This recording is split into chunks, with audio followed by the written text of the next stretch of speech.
आप सभी विश्वासियों को यीशु।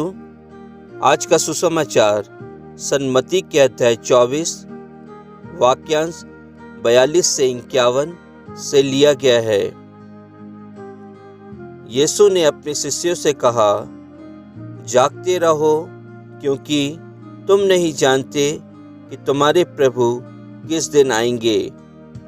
या अच्छी तरह समझ लो, यदि घर के स्वामी को मालूम होता कि चोर रात के किस पहर आएगा, तो वह जागता रहता और अपने घर में सेंध लगने नहीं देता। इसलिए तुम लोग भी तैयार रहो, क्योंकि जिस घड़ी तुम उसके आने की नहीं सोचते, उसी घड़ी मानव पुत्र आएगा। कौन ऐसा ईमानदार और बुद्धिमान सेवक है जिसे उसके स्वामी ने अपने नौकर चाकरों पर नियुक्त किया है, ताकि वह समय पर उन्हें रसद बांटा करे। धन्य है वह सेवक जिसका स्वामी आने पर उसे ऐसा करता हुआ पाएगा। मैं तुम लोगों से यह कहता हूँ, वह उसे अपनी सारी संपत्ति पर नियुक्त करेगा। परंतु यदि वह बेईमान सेवक अपने मन में कहे, मेरा स्वामी आने में देर करता है, और वह दूसरे नौकरों को पीटने और शराबियों के साथ खाने पीने लगे, तो उस सेवक का स्वामी ऐसे दिन आएगा जब वह उसकी प्रतीक्षा नहीं कर रहा होगा, और ऐसी घड़ी जिसे वह नहीं जान पाएगा।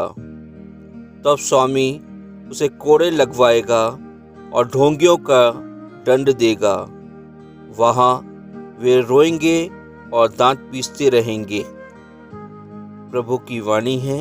ईश्वर को धन्यवाद। इसलिए जागते रहो, क्योंकि तुम नहीं जानते कि तुम्हारे प्रभु किस दिन आएंगे।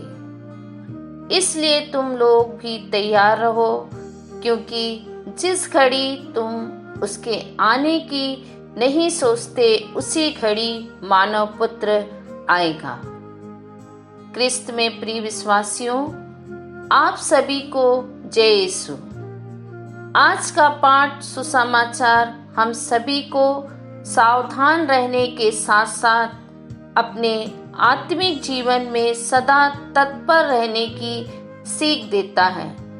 जागते रहो, क्योंकि तुम नहीं जानते कि तुम्हारे प्रभु किस दिन आएंगे।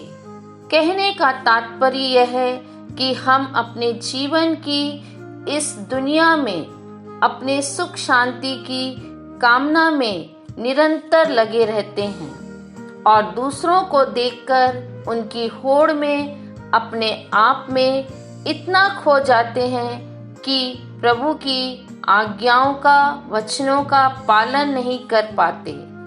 छोटी छोटी खुशियों की खोज में अपना दैनिक जीवन बिता देते हैं और अपनी आध्यात्मिकता से टूटने लगते हैं, जो हमें अंदर ही अंदर खोखला कर देती है, और दुख तकलीफों में, बीमारियों में, नाना प्रकार के शैतानी बंधनों में जुड़कर हम निरंतर टूटने लगते हैं। इसलिए ईश्वर हमें वचनों द्वारा याद दिलाते हैं, तुम लोग भी तैयार रहो, क्योंकि जिस घड़ी तुम उनके आने की नहीं सोचते, उसी घड़ी मानव पुत्र अचानक तुम्हारे बीच में आ जाएगा।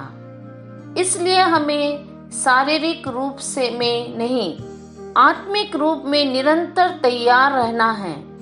अपनी दयालुता, नम्रता, क्षमाशीलता और अपने कार्यों द्वारा जो प्रभु के योग्य हो। प्रिय विश्वासियों, लेकिन आज कुछ ऐसे भी लोग हैं जिन्होंने अपनी दिनचर्या के साथ साथ अपने दैनिक जीवन के उद्देश्यों को प्रभु के उद्देश्य से जोड़ लिया है।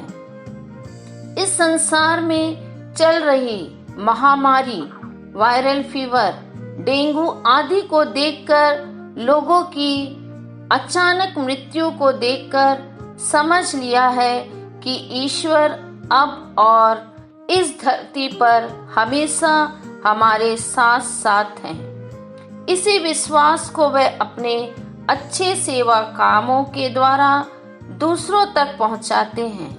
वे अपने विश्वास को प्रभु के वचनों और विचारों को अनेक छोटे छोटे कार्यों में परिणित कर लोगों के बीच में फैला रहे हैं।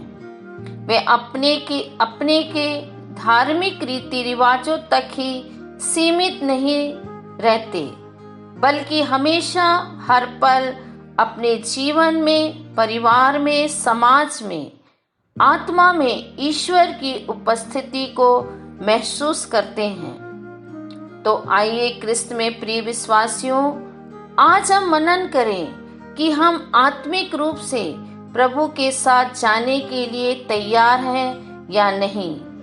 एक अच्छे सेवक सेविका के समान जीवन बिता रहे हैं कि नहीं, और प्रभु की उपस्थिति को महसूस करते हैं या नहीं।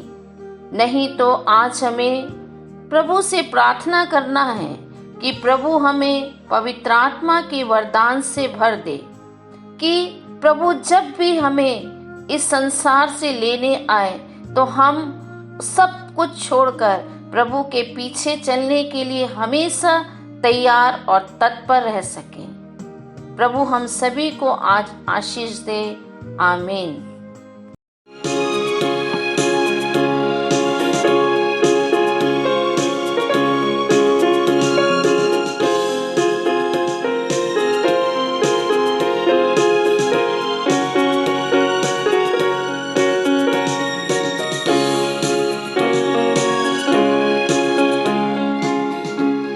चिंता न कर, वो तेरे साथ है। चिंता न कर, वो तेरे साथ है। आंधिया तुझे डरा ना सकेगी, आंधिया तुझे डरा ना सकेगी। लहरें तुझे डुबा ना सकेगी, क्योंकि तेरा परमेश्वर तेरे साथ है। चिंता न कर, वो तेरे साथ है। चिंता न कर, वो तेरे साथ है।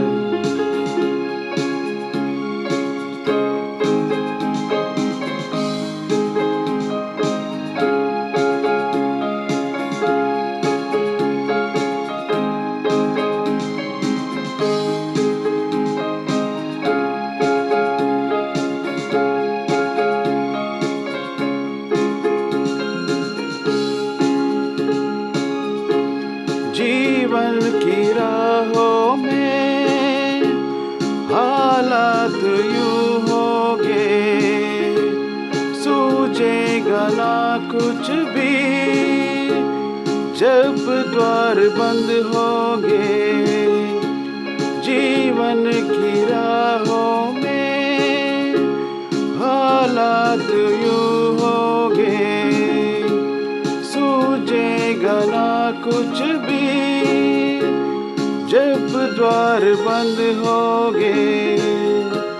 फिर भी भरोसा तेरा यीशु पे रखना,